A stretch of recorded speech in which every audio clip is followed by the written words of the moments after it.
Bonjour et merci de votre fidélité. On va parler économie, on va parler innovation et développement avec Benoît Petit qui est directeur général d'Interinvest, installé depuis 15 ans à Mayotte. Bonjour monsieur. Bonjour. Merci d'avoir accepté notre invitation et bon anniversaire. Merci beaucoup. Effectivement, on est très fiers et heureux de fêter cet anniversaire de nos 15 ans à Mayotte. Alors, le groupe Interinvest existe dans les Outre-mer, notamment depuis 30 ans, Ah oui, avec une implantation sur l'ensemble des départements et collectivités d'Outre-mer. Et effectivement, Mayotte avait fait partie de notre plan de développement il y a 15 ans et on est très heureux des activités qu'on a pu développer depuis cette date-là. alors c'est quoi Interinvest? Alors, c'est un groupe familial, indépendant, qui fait aujourd'hui à peu près 250 collaborateurs.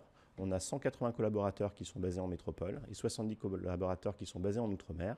Et donc on a des implantations sur des grands territoires, des grands départements, bien entendu, comme la Réunion, la Polynésie, la Nouvelle-Calédonie. Et puis on couvre aussi des plus petits territoires. Alors si je prends les tout petits, Wallis et Futuna, Saint-Pierre et Miquelon, et puis Mayotte, qui n'est pas si petit que ça, bien entendu, avec une population et une activité économique qui grandit depuis 15 ans, où effectivement on développe nos activités. Et c'est quoi vos activités? Alors nos activités, c'est être une boîte à outils pour les entrepreneurs. On essaye de les accompagner dans leurs projets d'investissement du mieux possible en leur mettant à disposition des outils pour mener à bien leurs projets d'investissement. Donc ça veut dire du financement quelque part. Alors un projet d'investissement, en fait, ça va dépendre de la taille de l'entreprise. Si demain je suis plombier et j'ai besoin d'acheter un véhicule utilitaire, c'est un projet d'investissement. Ah oui, c'est considérable pour un plombier. Effectivement, de l'autre côté de la chaîne, je peux avoir une compagnie aérienne qui a besoin d'acheter un Airbus ou un Boeing. C'est aussi un projet d'investissement. Alors on va s'adapter à la taille de l'entreprise pour effectivement pouvoir les accompagner. Et finalement, on va leur proposer plusieurs outils. Le premier, le plus ancien, qu'on pratique au sein d'Interinvest, c'est la défiscalisation.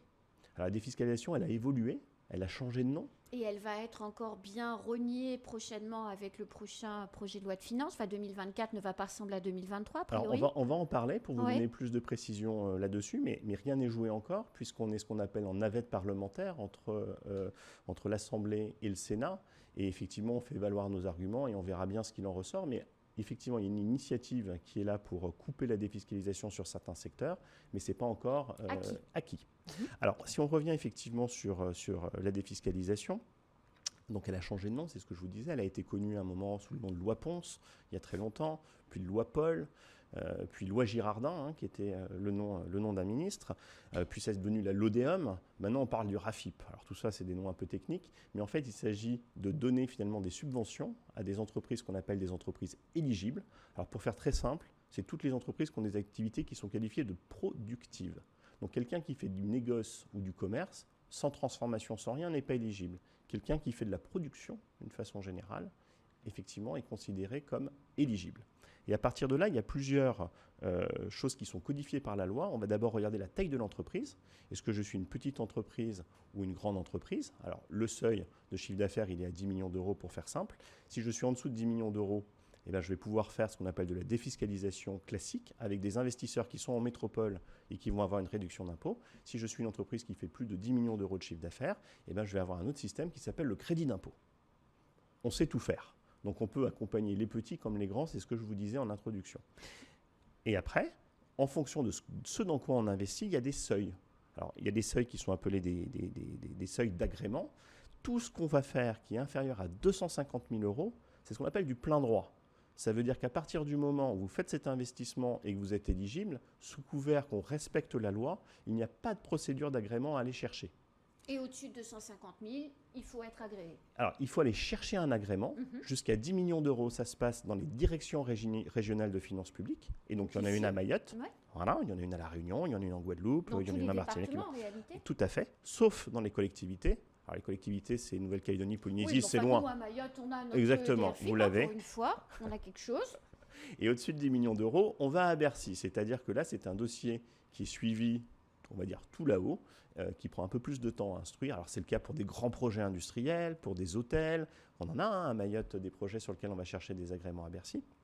Mais ça se fait aussi tout à fait. Il faut un peu plus s'armer de patience et de courage, mais on y arrive sans aucun problème à aller chercher ces Mais quand agréments. un investisseur, je pense à nos téléspectateurs qui nous regardent, qui ont un projet, qui se disent « Ah là là, mais c'est intéressant cette histoire », mais qui savent qu'ils ont besoin également d'un concours bancaire. Comment on met bout à bout un projet d'investissement, du financement propre, de la défiscalisation, un éventuel emprunt? Comment vous... Ah bah, votre question est très pertinente parce que la défiscalisation, c'est une subvention, mais ça fait qu'un bout du chemin. C'est-à-dire que vous avez un matériel qui vaut 100 000 euros.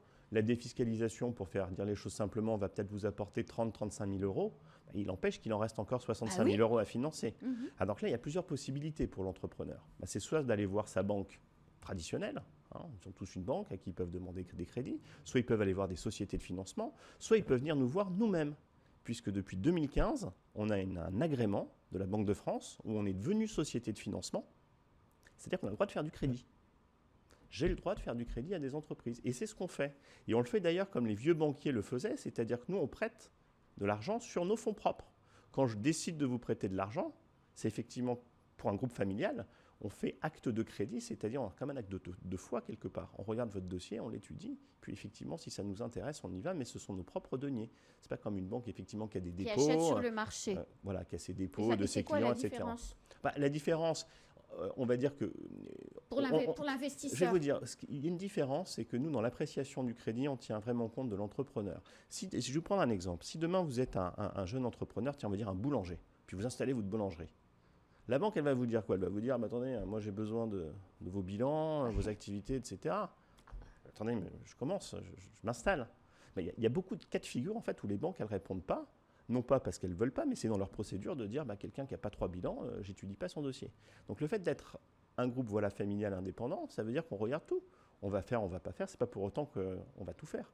Mais on va avoir effectivement une capacité à regarder des choses que d'autres ne regardent pas. Et c'est un argument important. Et oui, et puis aussi toujours la question de, vous savez, le temps c'est de l'argent. Et donc effectivement, parfois les entreprises, elles ont besoin de réponses assez rapides parce qu'elles ont besoin d'acheter un camion parce qu'elles ont un marché, elles ont besoin d'acheter un engin de BTP parce qu'elles ont un marché. Et si elles veulent aller vite, on a aussi une capacité de réactivité que d'autres acteurs n'ont pas forcément. Donc réactivité, intelligence des situations, qui fait qu'on est un acteur très tactique du financement et donc on peut effectivement apporter du crédit à ces entreprises. Et quand l'investisseur, parce qu'ici à Mayotte on commence le 2e programme opérationnel européen, quand les entreprises vont en plus de la défisque, des différents outils qu'ils peuvent mobiliser, s'ils vont chercher un peu de fonds européens, vous préfinancez? Alors, le préfinancement des aides, en fait, c'est quelque chose intrinsèquement qu'on souhaiterait faire. Oui. Financement du crédit d'impôt, on en parlait tout à l'heure. Crédit d'impôt, vous savez, entre le moment où on dit que vous l'avez et le moment où vous le touchez, il se passe un petit peu de temps. Et si je suis un peu méchant, il se passe beaucoup trop de temps. La difficulté, effectivement, qu'on a, c'est comme sur les fonds européens, c'est est-ce qu'on va réellement être remboursé? Ben oui. Nous, financeurs. La question n'étant pas forcément évidente, c'est quelque chose qu'on a commencé à faire et puis on a été usé. On n'a plus envie de le faire. Donc à l'heure d'aujourd'hui, la réponse est malheureusement non. On ne le fait plus. C'est quelque chose qu'on a fait, mais effectivement qu'on ne fait plus. Alors, en revanche, il y a aussi un autre message que je peux vous porter, parce qu'on a parlé de défiscalisation.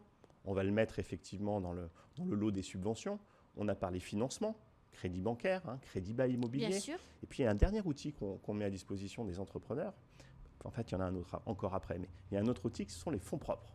Parce qu'on a beau dire pour aller chercher du crédit bancaire, il faut des fonds propres. Il faut des fonds propres. Et il y a des entreprises qui manquent des fonds propres, des belles entreprises qui ont besoin de se développer, qui ont besoin de faire un rachat, qui ont besoin de faire une transmission, qui ont besoin de céder à un de leurs managers, qui ont besoin, parce qu'elles ont été à un moment en crise et qu'elles se restructurent, qu'elles ont besoin d'un nouveau souffle et donc d'avoir des fonds propres. Et donc on a des outils, on a des fonds d'investissement qui sont gérés par une société dans le groupe qui est une société de gestion, je suis désolé d'être un peu technique, qui s'appelle Elevation Capital Partners et qui fait du capital investissement. Le gros mot en anglais, c'est private equity. Oui, on fait du capital investissement. Ça fait peur. Ça fait peur, mais on fait du capital investissement à Mayotte. C'est-à-dire qu'on va faire des investissements en actions, en augmentation de capital ou en obligations convertibles. C'est une autre façon de faire du fonds propre. Et on investit dans des entreprises. Et à Mayotte, on a des participations. Par exemple? Et ce qu'on dit toujours, là où on investit des sous, c'est pas évident. On a effectivement, on en a une qui s'appelle Zot Isolation. GTA, pardon, Donc voilà, on a 3-4 effectivement participations. GTA, tout le monde connaît. Voilà, GTA, tout le monde connaît. Donc effectivement, on a été très heureux de pouvoir accompagner cette entreprise. On en a encore plus, bien entendu, à La Réunion, parce que c'est un plus gros département. Bien il y a sûr. pas mal d'opportunités. Mais si je compte sur l'ensemble des Outre-mer, on a aujourd'hui à peu près une 50aine de participations via nos fonds dans des entreprises ultramarines. Alors, vous qui avez l'habitude de tous les Outre-mer, qui voyez un peu comment se développent les uns et les autres, quel regard vous portez sur le développement économique de Mayotte? Parce que nous, ici, on souffre de toutes les crises, les grèves à répétition, la crise de l'eau, la crise de la vie chère, la crise de ceci, cela. C'est dur. Vous voyez comment le développement économique mahorais? Moi, je vois toujours des Français qui ont des crises, de toute manière. On est par définition un peuple qui aime bien, effectivement, faire fi de ses problèmes. Et on a tous nos problèmes. Vous avez des problèmes qui sont peut-être plus structurels et plus importants que ce qu'on peut trouver sur d'autres zones.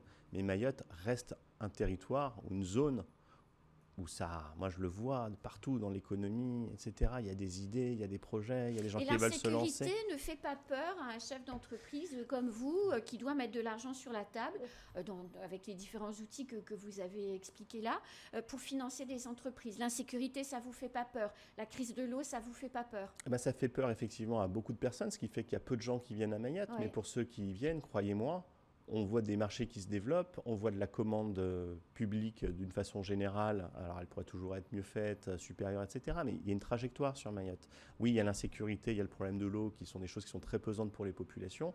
Mais moi, je suis optimiste. Si vous regardez à 10 ans, 20 ans, 30 ans, même l'immobilier, il y a énormément de choses à faire, à construire, des infrastructures à faire. Si vous voulez, Mayotte ne s'arrêtera pas de se développer de sitôt. Il y a un tel besoin de tout que forcément, quand vous êtes investisseur, pour moi, c'est bouillonnant. Et on aime bien voir les économies bouillonnantes. On la retrouve quelque part un petit peu sur d'autres zones, pour ceux qui aiment bien se projeter et voyager, un peu en Guyane. C'est un peu la même chose. La Guyane a une trajectoire très belle devant elle. Il faut en avoir conscience. Voilà. Et le dernier service, enfin, qu'on apporte aux entreprises, c'est de s'occuper de soi-même. Parce que souvent, on pense à son entreprise, mais souvent, on s'oublie dans l'histoire en tant que chef d'entreprise. On s'oublie sur quoi? On s'oublie sur des sujets de défiscalisation.